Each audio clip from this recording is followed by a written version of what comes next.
एक बार सब मिलके बोले सच्चिदानंद भगवान की जय, सद्गुरुदेव भगवान की जय। ओम स्वस्ति न इंद्रो वृद्धश्रवः स्वस्ति न पूषा विश्ववेदाः स्वस्ति नस्तार्क्ष्यो अरिष्टनेमि स्वस्ति नो बृहस्पतिर्दधातु। ओम शांति शांति शांति। सच्चिदानंद भगवान की जय, सद्गुरुदेव भगवान की जय।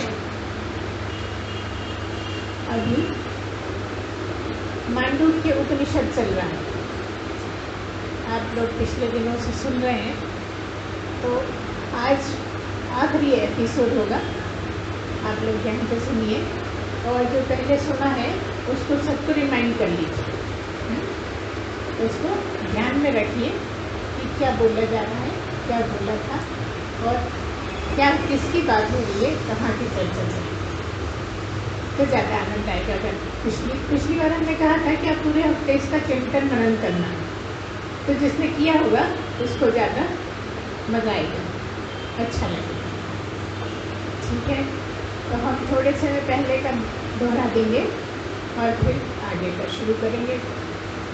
जैसा पिछली बार भी हमने कहा था उसी को आगे चलाएंगे। तो क्या है, थोड़ा ऐसे बैठिए या ऐसे बैठिए, नहीं आपको नहीं करना, आपको सही बैठे हो पास में। तो हमने पिछली बार आप लोगों को मांडूक्य उपनिषद में क्या बताया था, परमात्मा के 4 पाद, सच्चिदानंद घन भगवान के परमात्मा के 4 पादों की बात करी। 4 पाद का मतलब है 4 चरण, उसको हमने विस्तार से समझाया और थोड़ा सा मात्रा के बारे में बताया था और कहा था मात्राओं के बारे में अगली बार बताएंगे। पिछली बार हमने पाद के बारे में बताया था और अब बताएंगे मात्रा के बारे में। तो 4 पाद क्या थे, जो हम जागृत, स्वप्न, सुषुप्ति और समाधि की जो बात करते हैं उसी का विस्तार था और उसी के गुण बताए थे, उसी के लक्षण बताए थे, उसी के बारे में व्याख्यान दिया था, उसी को विस्तार से समझाने का प्रयत्न किया। क्या प्रयत्न किया था कि एक जागृत है, आप इन तीनों अवस्थाओं से गुजरते रहते हैं 24 घंटे। कौन कौन सी 3 अवस्थाओं में?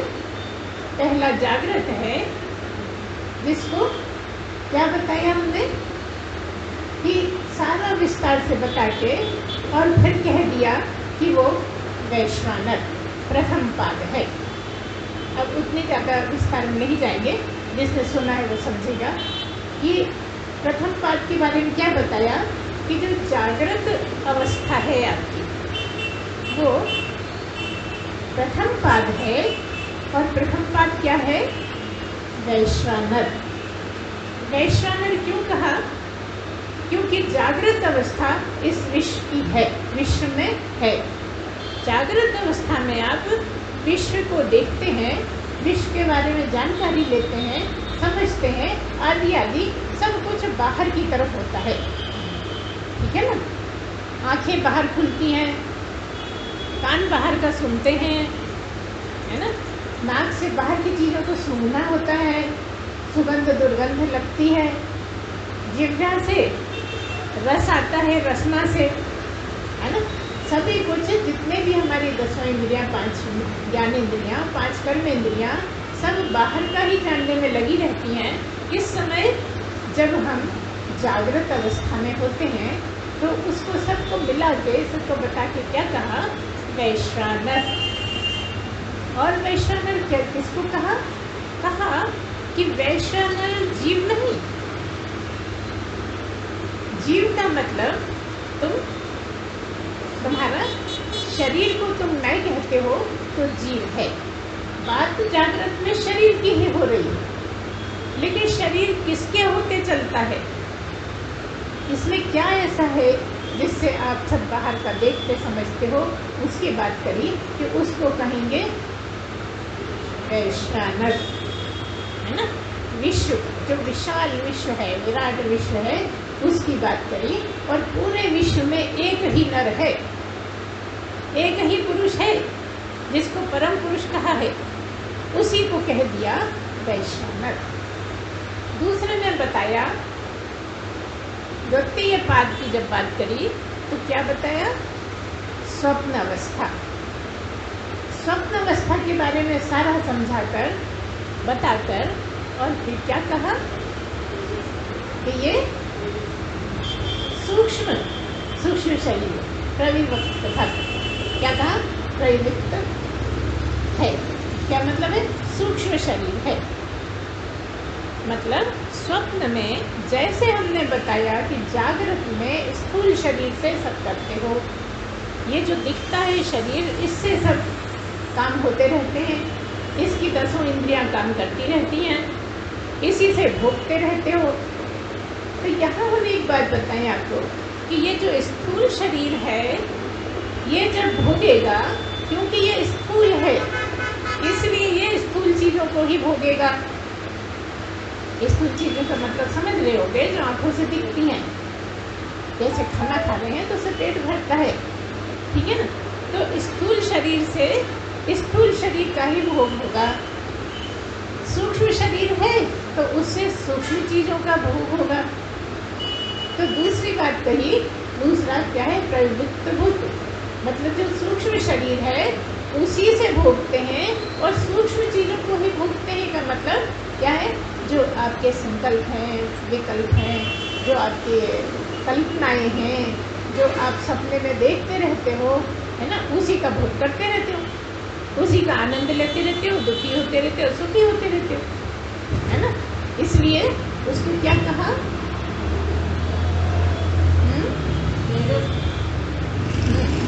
दूसरे पहले को तो कह दिया कि वैश्वानर, और दूसरे को कह दिया क्या कहा, तेजस। बिल्कुल सही, यही तो हम चाह रहे हैं कि कौन ध्यान से सुन रहे हैं, हम भूल गए, आपने वही बता दिया। क्या कहा, सूक्ष्म शरीर को क्या कहा, तेजस। वहाँ पर क्या है, वो परमात्मा का ही रूप है, वो क्या है, वो तेजस है। जैसे यहाँ वैश्वानर कहा, ऐसे ही स्वप्न में सब कुछ बता के, उसके गुण बता के, धर्म बता के, और क्या कहा कि तेजस, भोगने वाला कौन है, जो प्रवृत्त भूत है, जो सूक्ष्म चीज़ों को भोगता है, वो कौन है, परमात्मा ही है, तेजस नाम से। वहाँ पे वैश्वानर नाम से, यहाँ पर तेजस नाम से, और कह दिया यही द्वितीय पाद है। ये द्वितीय चरण है, है का, ओम का, परमात्मा का, ब्रह्म का, सच्चिदानंद का, है ना। अब चलिए तीसरे पाद की बात। यहाँ एक और खास बात है कि कहा कि जो जागृत में है, जो स्थिति आपकी जागृत में है, आप जागृत में बाहर का देखते हो, लेकिन जब स्वप्न में होते हो तब आप परमात्मा के करीब होते हो। कि कैसे करीब, जागृत की अपेक्षा स्वप्न में अपने आप के करीब होते हो। जागृत में आप अपने आप से दूर होते हो, क्योंकि बाहर का देखने में लगे हो, बाहर का सुनने में लगे हो, और आप कहाँ हो, आप तो अंदर हो, है ना। असली में जो आपका स्वरूप है वो अंदर ही है, वो आप ही हो, वो दिखने वाले नहीं हो। दिखने वाला शरीर है और आप नहीं दिखने वाले हो, अशरीरी हो, ठीक है। तो उसी अशरीरी की बात तरह तरह से हो रही है कि जागते में वैश्वानर और स्वप्न में तेजस, ठीक है। तो तेजस जो है वो वैश्वानर जिसको कहा, उससे और ऊंची अवस्था तेजस है, ज़्यादा सूक्ष्म है, ज़्यादा बारीक, क्योंकि हमेशा स्थूल से सूक्ष्म ज़्यादा श्रेष्ठ होता है, ठीक है। अब तीसरे की बात है क्या, सुषुप्ति की बात। तीसरी अवस्था है सुषुप्ति, और सुषुप्ति के बारे में सारा कुछ बता के, और फिर हमने क्या कहा, बताइए, तीसरी अवस्था की क्या बोल दिया, सब बता दिया कि उसमें आपकी प्रज्ञा अंदर ही रहती है, आप बाहर से बिल्कुल कटे हुए रहते हो, ना आप स्थूल जगत में होते हो, ना सूक्ष्म जगत में रहते हो, मतलब ना जागृत में होते हो, ना स्वप्न में होते हो, आप गहरी नींद में चले जाते हो। का मतलब यह है कि दो शरीरों से अलग हो जाते हो और कहाँ जाते हो, तीसरे शरीर में चले जाते हो, वो कारण शरीर है और वही परमात्मा है, और आप उस तीसरी अवस्था में वहाँ पर रहते हो और आप प्राज्ञ ही होते हो। क्या कहा कि आप प्राज्ञ ही हो। आपकी जागृत में प्रज्ञा बाहर थी, स्वप्न में प्रज्ञा अंदर थी, और यहाँ पर प्राज्ञ ही बोल दिया, तीसरी अवस्था। ठीक है, ये 3 अवस्थाएं हो गई। फिर चौथी को कहा कि ये जो चौथी अवस्था जिसको कहा है वो अवस्था नहीं, वो तो ओम ही है, वो तो परमात्मा ही है, वो तो ब्रह्म ही है। क्या कहा कि वो अवस्था कहते तो हैं, कहने में तो आती है, लेकिन वो अवस्था नहीं, वो प्राज्ञ मतलब ब्रह्म ही है। ऐसे चारों की बात करी और कहा वो तो अति सूक्ष्म है, सूक्ष्म से भी अति सूक्ष्म वो चौथा क्या है, प्राज्ञ है। नहीं, चौथा परमात्मा ही है। चौथा जिसको समाधि कही है, जिसको नींद कहा है, गहरी नींद जो है समाधि ही कहलाती है। इसलिए ऐसा माना जाता है कि जो सोने की अवस्था है उसी को प्राप्त अगर जगते में कर लेते हो तो तुम्हारी परमात्मा की प्राप्ति हो जाती है। तो क्या हो गया, जब प्राप्ति हुई क्या हुआ, सहज समाधि कह दिया। सहज समाधि क्यों कह दिया कि समाधि में तो आप एक जगह बैठ जाते हो, आप अंदर उतरने की कोशिश करते हो, अंदर झांकने की कोशिश करते हो, लेकिन यहाँ तो सब चल रहा है, इसलिए इसको सहज समाधि कह दिया। मतलब खा रहे हो लेकिन खा नहीं रहे, खाता दिखता है ये लेकिन तुम नहीं खा रहे, चलता दिखता है ये लेकिन तुम नहीं चल रहे। इस तरह से सारा समझिए कि ये जो कर रहा है वो आप नहीं कर रहे, वो शरीर कर रहा है ना। तीसरी प्राज्ञ हो गई और चौथी ब्रह्म ही हो गई, है ना। चौथी कौन सी बताई, जो इन तीनों से अलग है, न प्रज्ञा अंदर है, न प्रज्ञा बाहर है, न आप प्राज्ञ ही हो, आप तो पूर्ण आनंद में हो, पूरे आनंद में। देखो आनंद तीसरी अवस्था में भी है, सुषुप्ति में भी आनंद ही आनंद है, लेकिन यहाँ पर सहज समाधि होने से हर वक्त आनंद में ही हो। वहाँ पर क्या है, सुषुप्ति के समय आनंद में हो। फर्क समझिए क्या कह रहे हैं कि तीसरी अवस्था में जब सोते हो तब ही आनंद है, लेकिन चौथे जब ब्रह्म ही हो गए तो आनंद में ही आ गए पूरी तरह, परमात्मा ही हो गए, परमात्मा आनंद में ही रहता है ना। ब्रह्म ही हो गए, सच्चिदानंद ही हो गए। और आपको वो सच्चिदानंद कैसे हो गए, क्योंकि आप सच्चिदानंद ही हैं। आप इसको मैं समझते हैं जबकि आप ये हो नहीं, आप ब्रह्म ही हो। ये शुरू से बताया जाता है आध्यात्मिक प्रवचन में कि आप हो तो ब्रह्म ही, लेकिन अभी आपको जानने के लिए सारे प्रयत्न करने हैं, सारी कोशिशें करनी है, सारी मेहनत करनी है, तब करना है, जो भी बने करना है और सच्चाई के मार्ग पे चलना है, क्योंकि इसी का नाम सत्य है। ठीक है, ये चारों चीज़ें क्या हैं, ये क्या बताया हमने आपको, 4 पाठ, 4 पाठ की बात हो चुकी। आज हम बताएंगे 4 मात्राएं। किसकी 4 मात्राएं, ओम की ही 4 मात्राएं आज बताने की। ये आगे जो हमने पिछली बार छोड़ा था, कि आगे अगली बार हम थोड़ा सा बोल के, थोड़ा सा रेफरेंस देके और कह दिया था कि मात्राओं के बारे में अगली बार बात करेंगे और आज पाठ करेंगे। तो पाठ की बात पिछली बार हुई थी, अब मात्राओं की बात करेंगे।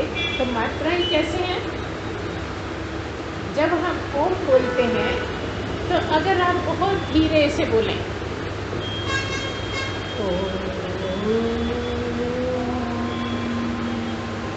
और बहुत ध्यान से सुने तो आपको समझ में आएगा कि सबसे पहले आ आता है, फिर ऊ आता है और फिर माँ आता है। ठीक है, सबसे पहले आ आया, फिर ऊ आया और फिर माँ आया। इसको अगर बोला जाए धीरे से तो आ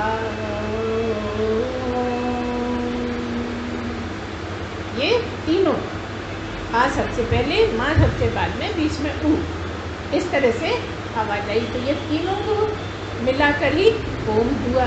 तो क्या मतलब है, ये तीनों को मिलाकर चौथा नंबर ओम हुआ। क्या कहना चाह रहे हैं कि ये तीन तो अलग अलग हैं, आ, ऊ और माँ, लेकिन चौथा पूरा का पूरा ओम है। जैसे समझ लीजिए पुराने ज़माने में रुपया होता था, है ना, और चवन्नी अठन्नी होती थी। ये तो सब जानते हैं, जितनी उम्र वाले बैठे हैं सभी जानते हैं कि बहुत पहले चवन्नी अठन्नी हुआ करती थी। तो मान लो कि जागृत वैश्वानर वाला जो है वो 4 आने, ठीक है, स्वप्न तेजस 4 आने, और सुषुप्ति प्राज्ञ 4 आने, कितने हुए, 12 आने। तो जो चौथा है ओम, वो पूरा का पूरा 1 रुपया। ये 4 आने और वो पूरा का पूरा 1 रुपया। क्या, ओम सच्चिदानंद परब्रह्म परमात्मा, पूरा का पूरा 1 ही रुपया। इस तरह से आपको समझना होगा कि अगर प्रथम पाद 4 आने, आ 4 आने, आ की जब बात करी, आ मात्रा की 4 आने, द्वितीय पाद जो है ऊ की बात करी तो 4 आने, और माँ की बात करी तो 4 आने, लेकिन चौथा जिसको कहेंगे वो पूरा का पूरा ओम पार ब्रह्म परमेश्वर ही है। इस तरह से समझना, ये हमने आपको पहले बता ही दिया कि स्थूल से ज़्यादा सूक्ष्म वाला है, सूक्ष्म से भी ज़्यादा सुषुप्ति वाला है, सुषुप्ति से के बाद तो बात करो तो सीधी परमात्मा की ही है, ब्रह्म की ही बात हो रही है ना। इस तरह से क्या मतलब है, ये जो पाद की बात पिछली बार करी, 4 पाद की बात, और आज क्या बात कर रहे हैं, मात्रा की बात। तो कहा कि जो पाद है वही मात्रा है, ओम के, ब्रह्म के, परमात्मा के जो 4 पाद हैं वही 4 मात्राएं, कुछ अलग नहीं है एक ही बात। तो कहती है जो मात्रा है वही पाद है, जो पाद है वही मात्रा है। इस तरह से कहा गया आय में मांडूक्य उपनिषद में कि जो पाद है वही मात्रा है, और जो मात्रा है वही पाद है, और जो इन दोनों की एकता को ठीक ठीक समझ लेगा वो समझो मांडूक्य उपनिषद ठीक से समझ गए।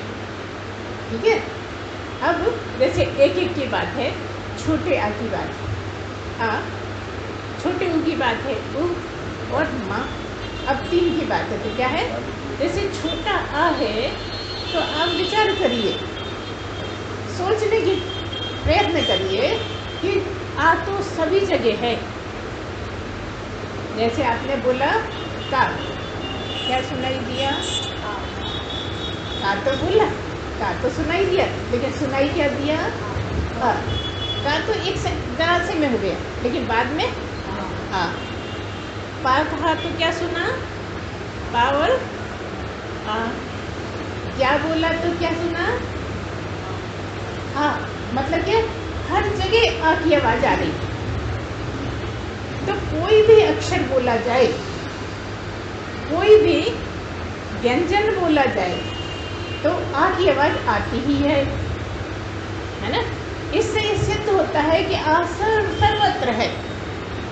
कृष्ण ने भी कह दिया कि अक्षरों में मैं आ अक्षर हूँ। जो आ है छोटा, वो सब जगह विद्यमान है ना। अक्षर की और शब्द की तो अध्यात्म में बहुत बात की गई है। तो कहती है जो आ अक्षर है वो मैं ही हूँ। जैसे आ सब जगह विद्यमान है, ऐसे मैं सब जगह विद्यमान हूँ। मुझसे अलग कुछ भी नहीं है। जो भी कुछ बोलोगे, सुनोगे, पढ़ोगे, सब में मैं विद्यमान हूँ। तो ये छोटा आ की बात है और इससे शुरुआत है। ठीक है, छोटा आ क्या हुआ, ये ओम के लिए जब बात करते हैं तो ये शुरुआत है और पहली मात्रा है। ये तीनों ही मात्राएं हैं। कौन कौन सी, आ, उ और मा, तीनों ही मात्राएं हैं और चौथे पे पूरा का पूरा ओम बैठा है। तो ये जो छोटा है इस तरह से ये सब जगह विद्यमान है, इसी से शुरुआत है ना। जब परमात्मा की बात करेंगे, चर्चा करेंगे तो इसी से शुरुआत है, मतलब आदि है। आदि मतलब आरंभ। जब आरंभ हो, जैसे आदि शंकराचार्य, तो जो सबसे पहले शंकराचार्य हुए उनको कहा जाता है आदि शंकराचार्य। शंकराचार्य तो बहुत होते रहे, आज भी है शंकराचार्य, लेकिन आदि शंकराचार्य का मतलब है जिनसे परंपरा शुरू हुई। शंकराचार्यों की जो परंपरा शुरू हुई वो आदि शंकराचार्य थे। तो ऐसे में यहाँ आदि क्या है? छोटा आप, है ना, जो सब जगह विद्यमान है। दूसरे नंबर पर है उ, है ना। दूसरा क्या है? जो उ है वो आ से थोड़ा सा उत्कर्ष है।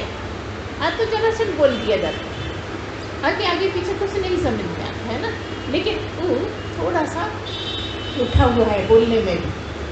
हाँ, पर उ बोलो तो थोड़ी देर लगती है उ बोलने, है ना। तो उ क्या है? उ दूसरी मात्रा है। पहली मात्रा और तीसरी मात्रा के जो बीच में है वो उ है। तो जो उ है उसका आ से भी संबंध है और माँ से भी संबंध है। ये मध्य में होने के कारण आ से भी संबंध है और माँ से भी संबंध है। ये बीच वाला है, दोनों से मेल रखता है ना। ये क्या है? ये दूसरी मात्रा है। पहली मात्रा आ, दूसरी मात्रा उ और तीसरी मात्रा माँ। जब हम बोलते हैं तो ऐसा लगता है जैसे माँ में आके सब विलय हो गया।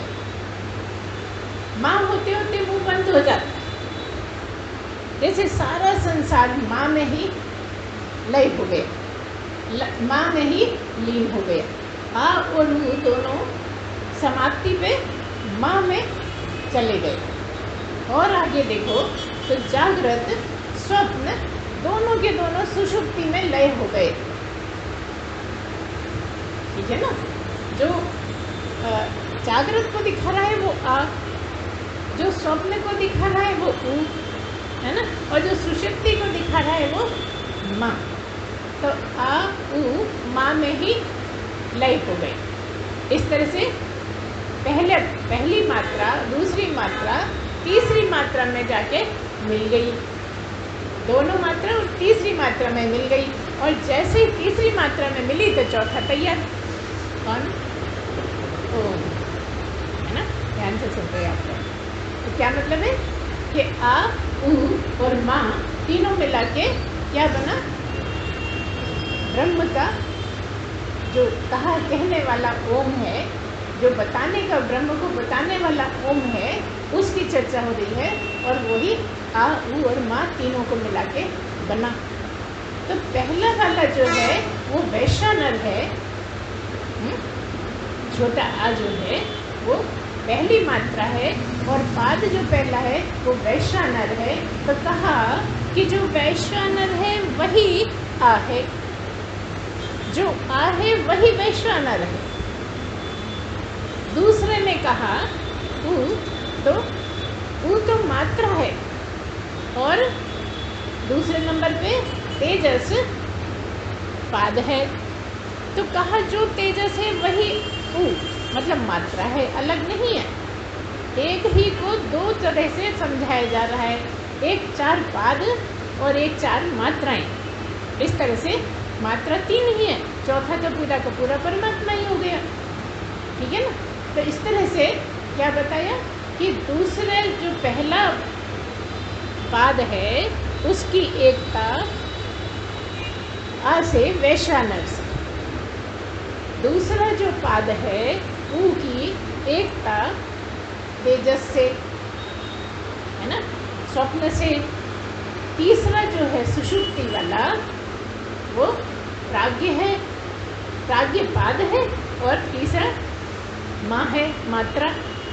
तो इन तीनों की इस तरह से एक एक पाद की एक एक मात्रा से एकता करना समझाया गया कि इनको अलग मत समझो, ये एक ही हैं, इन्हीं को दो तरह से समझाया जाता है, ये दोनों एक ही हैं, इनमें ज़रा भी भेद मत मानो, है ना।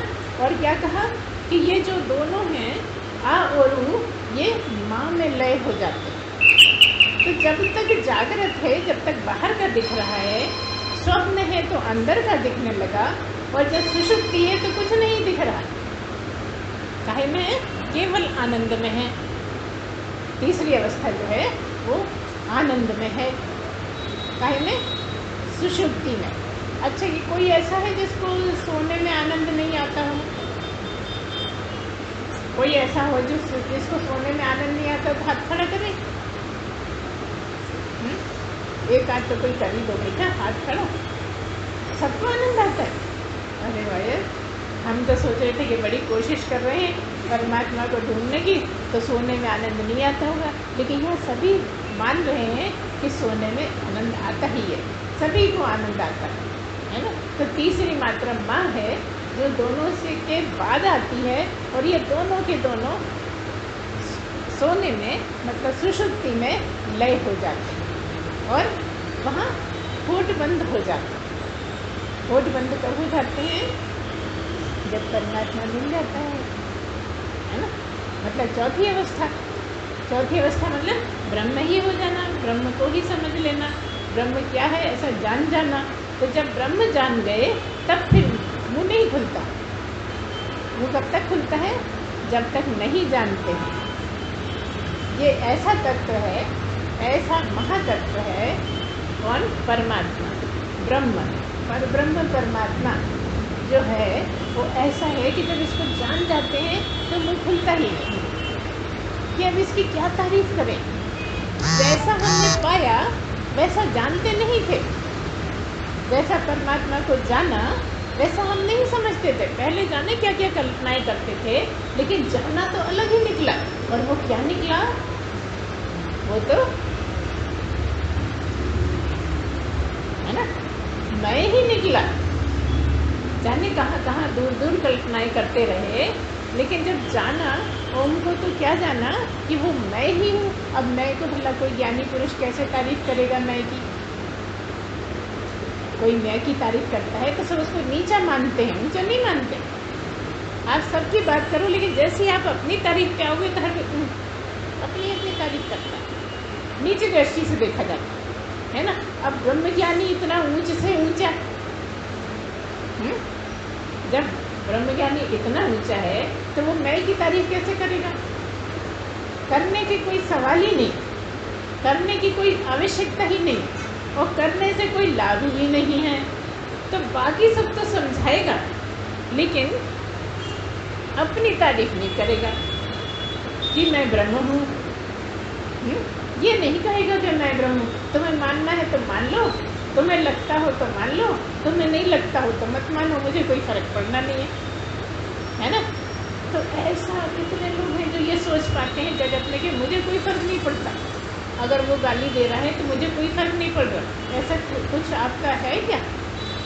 ऐसा आपका एक्सपीरियंस है क्या? कोई है जिसको कोई लड़ रहा है और उसको कोई फर्क नहीं पड़ रहा कि ठीक कहने तो मेरा क्या जा रहा है? कोई है ऐसा? यही करना है। अगर इसकी प्रैक्टिस कर लोगे तो ब्रह्म तक पहुंच जाओगे। अभी तो जैसे ही किसी ने कुछ कहा कि हम तो लड़ने पहुंच जाते हैं, क्या नहीं वैसे कैसे बोल दिया था? मैं ऐसा हुई नहीं, खूब सफाइयाँ देते हैं। अब बताओ, ब्रह्म किसी को सफाई देने आते हैं? चलो अच्छा, ब्रह्म तो दिखता नहीं है, भगवान देने आते हैं। अब तो भगवान भी नहीं दिखते, लेकिन हैं ये तो मानते हैं ना सब।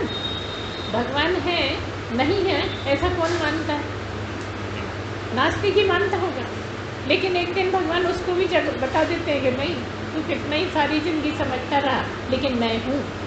उसने अपनी स्टाइल से हर नास्तिक को कभी ना कभी पता लग जाता है कि मैं बेकार ही ज़िंदगी खराब करी नास्तिकपन में, अरे भगवान तो है। चाहे वो कितना ही साइंस की बात करता रहे, साइंस की आड़ लेता रहे, कितनी लंबी लंबी दलीलें देता रहे, लेकिन एक दिन ऐसा आता है जब नास्तिक को भी समझ में आ जाता है कि नहीं नहीं भगवान तो भैया है ना। तो हम लोग तो पहले से ही मानते हैं, तभी मानते हैं ना, अगर सब भगवान वाले बैठे हैं ना, कि कोई नास्तिक नहीं बैठा है, कोई नास्तिक नहीं बैठा है। तो किस तरह से सबसे ज़्यादा समझने का जो तरीका है वो मांडूक्य उपनिषद का ही है। बिल्कुल साफ साफ अगर समझना है तो मांडूक्य उपनिषद को समझ लो।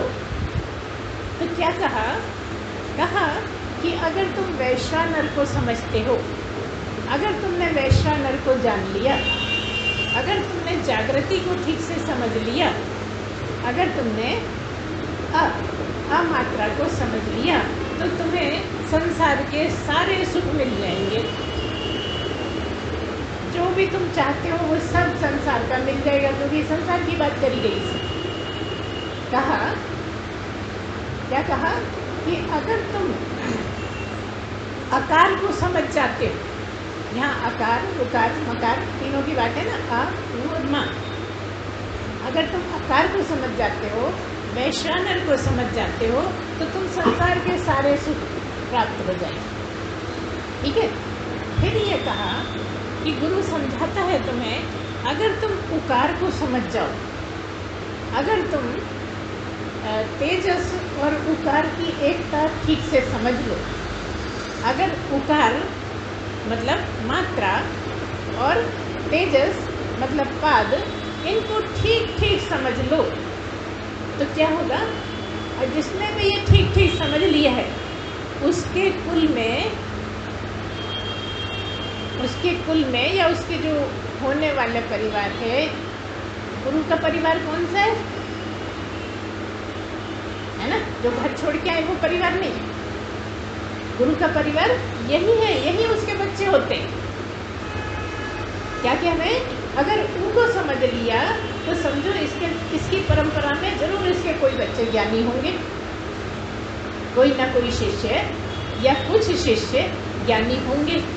जिसने ये समझ लिया है कि उकार क्या है और तेजस क्या है, दोनों की कैसे एकता है, किस तरह से इसका मिलान होगा, जिसने ठीक ठीक ये समझ लिया और बिठा लिया, उसके कुल में, ये गुरु परंपरा में उसके निश्चित है कि वो ये अपनी परंपरा को आगे बढ़ाएगा। मतलब उसके शिष्य जरूर जागेंगे, ऐसा नहीं हो सकता कि नहीं जागे।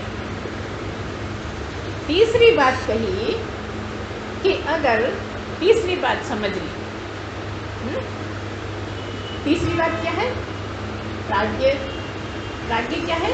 पाद है ना। और तीसरा क्या है? माँ और प्राज्ञ की एकता समझ ली। अगर मकार मात्रा और प्राज्ञ पाद, इन दोनों की एकता ठीक से समझ में आ गई, ठीक ठीक समझ गए, तो क्या होगा? उसके कुल में तो छोड़ो, जो भी उसके पहचान वाले होंगे, जो भी उसके दूर दूर तक रिश्तेदार होंगे, वो सब ब्रह्म को चर्चा सुनेंगे, चर्चा को जानने लगेंगे, उत्सुक होंगे। भले यहाँ आते ना हो, लेकिन कहीं ना कहीं से किताबें ढूंढ ढूंढ के मालूम करेंगे ये ब्रह्म क्या है, ये अध्यात्म क्या है, ये चर्चाएं क्या है। कहने का मतलब ये है कि कोई भी ऐसा नहीं होगा जिसको इसके बारे में नहीं मालूम हो। अध्यात्म विद्या के, या भले ही वो सुने नहीं, चले नहीं उसमें आगे, लेकिन जानने वाले सारे के सारे हो जाएंगे। इसलिए कई बार तो ये भी कह दिया है कि जो ब्रह्म पुरुष होते हैं उसकी 7 पीढ़ी ब्रह्म को जानने वाली होती है। और आगे भी बोल दिया, कह दिया कि जो ब्रह्म को जानता है उसके 7 पीढ़ियों तक ब्रह्म को जानने वाले होते हैं। और कह दिया कि अगर कोई महिला ब्रह्म हो गई, सोचिए इससे आगे की बात है, क्योंकि महिलाएं ब्रह्म तक नहीं जा पाती। अगर कोई महिला ब्रह्म तक गई है तो समझो 14 पीढ़ी हो गई, 7 मायके की हो गई, 7 ससुराल की हो गई, और जिधर देखो उधर ही चर्चा हो गई। किसकी? ब्रह्म की, महिला की नहीं। ब्रह्म को जानने वाले सब हो जाते, चारों तरफ ब्रह्म को जानने वाले हो जाते, क्योंकि ब्रह्म इतना ऊंचा है, इतना ऊंचा है, हर जगह है, कोई जगह उससे खाली नहीं। तो उत्सुकता सबको होती है। तो कोई भी ऐसा नहीं बचता जो ब्रह्म की चर्चा ना सुनता, पढ़ता, जानता हो। कहीं ना कहीं जरूर जान लेगा और हर एक जानेगा और 7 पीढ़ी तक चर्चा चलेगी कि फलाने फलाने किसको जाना, ब्रह्म को जाना। तो ये ब्रह्म है क्या भला आखिर, ऐसे करके सब प्रयत्न करते हैं जानने का। तो जो तीसरा पाद है कौन सा, प्राज्ञ है ना। और मात्रा कहें तो मकार माँ है ना, मकार की मात्रा माँ, उकार की उ, अकार का आ। तो ये जो अकार उकार मकार तीनों को जो समझ लेता है वो तो ब्रह्म ही हो जाता है। चौथा नंबर ब्रह्म। अब बताओ, इतनी देर से हम 4 पाद की बात कर रहे हैं, इतनी देर से हम 4 मात्रा की बात कर रहे हैं, लेकिन 3 की बात करके चौथा सीधा ब्रह्म बोल देते हैं। ये कौन सा तरीका, चौथा भी तो समझाओ। चौथे में समझाने को क्या है बताओ। ये 3 की ही बात तो चौथे के लिए हो रही है। ये जो 3 की बात कर रहे हैं वो चौथे की ही हो रही है, लेकिन चौथे की बात होती नहीं। जब 3 की बात कर ली तो चौथा उपस्थित। तो जिसने तीनों को समझ लिया वो तो ब्रह्म ही हो जाएगा, ब्रह्म को ही जान जाएगा। लेकिन बड़ा आसान सा लगता है, लगना चाहिए। हम तो यही चाहते हैं कि सबको आसान लगे और आगे बढ़ें, लेकिन इसमें चिंतन मनन बहुत चाहिए, बार बार उसको चिंतन मनन करना पड़ेगा, है ना। वैसे हमने बहुत आसान करके समझाया है आप लोगों को, तो भी कहीं ऐसी कठिनाई लगे कि बड़ा कठिन विषय है, फलानी चीज़ हमें फिर से बताइए, तो हम हमेशा तैयार हैं। जब जो भी जो पूछेगा उसका हम बिल्कुल बताएंगे। तो आप लोग इसको बार बार समझने की कोशिश करिए, और हो सकता है बहुत कुछ छूट भी गया है ना। कभी कभी जब तेज तेज रेलगाड़ी चलती है ना, तो खासकर स्टेशन पे रुकती है। स्टेशन तो सारे पता है कि इस रूट पे कौन कौन से, वो छोटे छोटे स्टेशन छूट जाते हैं। तो हम और प्रवचनों में भी उनकी चर्चा करते रहेंगे जो जो छूट गए होंगे। और इस बार हमने वो भी सुनाए आपको, जो श्लोक उसके थे मंत्र श्लोक जो भी, वो भी नहीं सुनाए, तो वो कभी सुना दी। तो यहाँ पर समझने की बात यह है, अच्छा अभी तो और तेज वाली गाड़ी चल गई। अभी अभी पिछले दिनों में एक बहुत तेज गाड़ी चलाई है मोदी जी ने। वो क्या है, सीधी दिल्ली से बॉम्बे, बॉम्बे से दिल्ली। अब सोचो 2-4 स्टेशन पे रुकती होगी, 12 घंटे में पहुंचा देगी।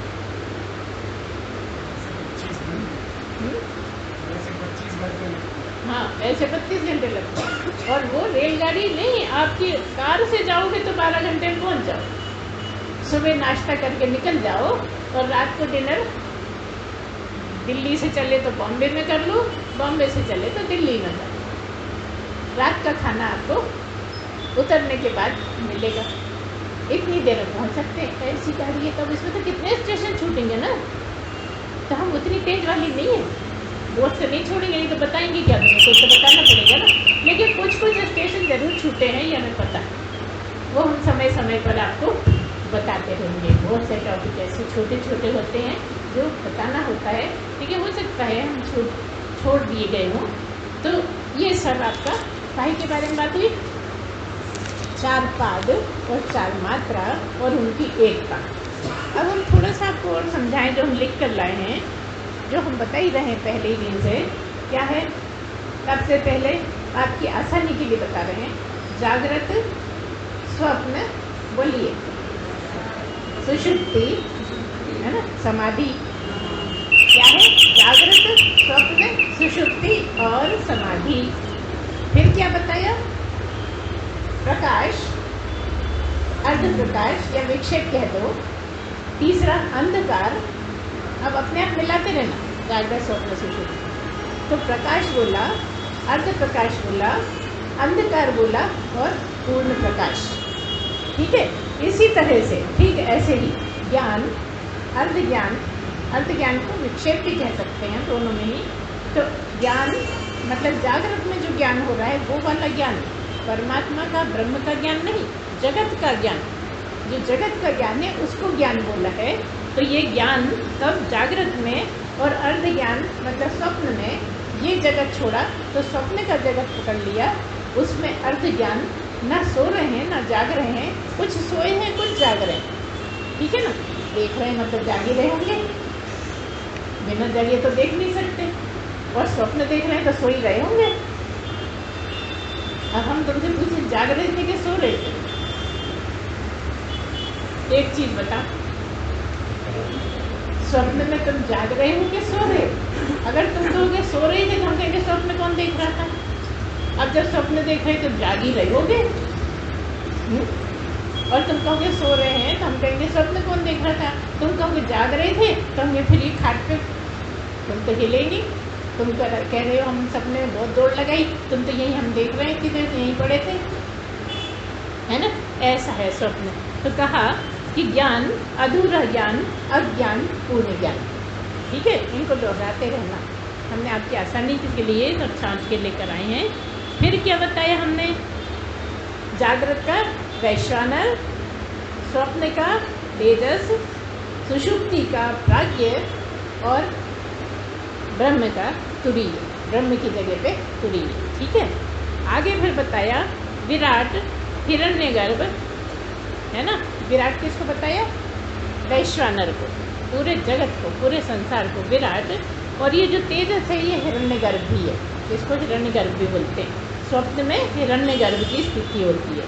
और तीसरा सुषुप्ति में ईश्वर, याद रखिएगा, ये हम बता नहीं पाए फिर कहीं बताते हैं। क्या है तीसरा, जागृत में विराट, स्वप्न में हिरण्यगर्भ, सुषुप्ति में ईश्वर और समाधि में परमात्मा, ठीक है। और कुछ कुछ हमने आपको छोटी छोटी चीज़ें बताई, उनको भी एक बार दोहरा लेते हैं कि सप्तांग, सप्तांग एक ही भूत, है ना, सब याद है ना। और ब्रह्म परमात्मा। और ऐसे ही बताया हमने, क्या बताया कि एकोनविंशति मुख, 19 मुख से खाता है जागृत में, है ना। स्वप्न में 19 मुख से खाता है, और गहरी नींद में, बोलिए, मुख ही नहीं होता, आनंद लेता रहता है, एक ही भूत मिल गया, इसलिए इसको बोलिए एक ही मुख है वहाँ, और उनका चेतो मुखा है। तीसरा सुषुप्ति में चेतो मुखा है एक ही, और आगे बोल दिया कि 19 मुख, 19 मुख, एक मुख। और क्या है, ये भोगने का भी बता दिया आपको कि जागृत में स्थूल भोगता है, क्योंकि स्थूल शरीर से है, स्थूल शरीर से संबंध है, इसलिए स्थूल चीज़ें खाता है। स्वप्न में क्योंकि सूक्ष्म शरीर है, इसलिए सूक्ष्म चीज़ों का भोग करता है, मतलब है कुछ भी नहीं और देख रहा है, स्वप्न देख रहा है, यहाँ जा रहे हैं वहाँ जा रहे हैं, कार भी है, हवाई जहाज में चले गए, ना हवाई जहाज है ना खुद है ना कोई है, बहुत सारे परिवार के लोग हैं, पार्टी हो रही है मगर है कोई भी नहीं, है ना। तो ये सब क्या कहा कि इस तरह से आपको एक एक बात समझनी होगी। आगे प्रथम पाद, द्वितीय पाद, तृतीय पाद, चतुर्थ पाद, इस तरह अमात्र, अकार, उकार, मकार और परमात्मा है, ब्रह्म ही। ये इस तरह से सारा आपको हमने आसान करके बताया। इन चीज़ों का अब आपका काम है कि आप उनको दोहराते रहें, लगातार इसको दोहराते रहें, क्योंकि ये अध्यात्म का बहुत खास है, ये टॉपिक जो है अध्यात्म का बहुत खास है। और इस बार हमने विस्तार से बताया है, हालांकि अभी और भी कुछ बताने को फिर कभी, लेकिन आज हम इसको समाप्त करते हैं, आज इसको क्लोज करते हैं कि ये मांडूक्य उपनिषद पूरा हुआ इस तरह से। और आपको किताब देंगे, उसमें से आप मंत्र भी समझ लेना, हालांकि हम लिख कर लाए थे तो बताएंगे, लेकिन वो हो नहीं पाया क्योंकि चश्मा भी ठीक नहीं था अभी, तो पढ़ने में नहीं आता। तो आज इतना ही, है ना। ब्रह्म होने के बाद क्या होता है, ब्रह्म होने के बाद पता लगता है कि मैं ही ब्रह्म हूँ।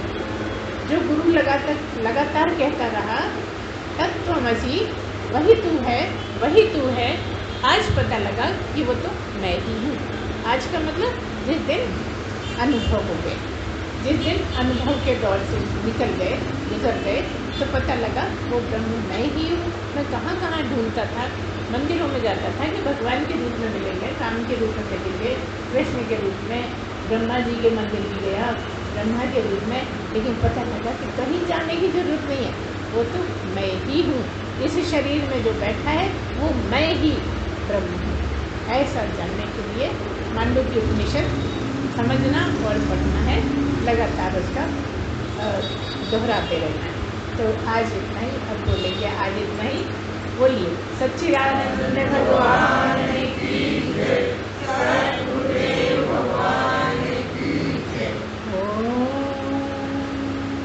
पूर्णमदः पूर्णमिदं पूर्णात् पूर्णमुदच्यते पूर्णस्य पूर्णमादाय पूर्णमेवावशिष्यते। ॐ शांति शांति शांति। सच्चिदानंद भगवान की जय।